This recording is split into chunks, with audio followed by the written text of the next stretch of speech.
अस्सलाम वालेकुम मेरे तमाम सुनने वाले दोस्तों।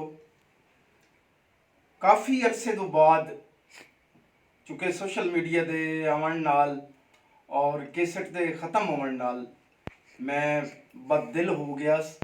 मैं चूँकि नई रिकॉर्डिंग नहीं की और इंशाअल्लाह मेरे हुण नवे गाने नियाज प्रोडक्शन जंग तो रिलीज़ हो रहे हैं।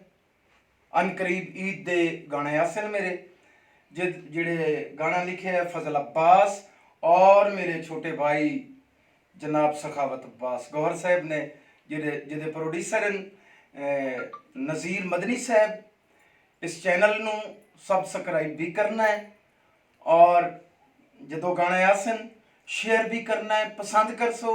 इंशाअल्लाह एक इस दौर दा नवा इरशाद हाजिर हो सी। दुआ गो इरशाद हुसैन टैडी फ्रॉम जंग।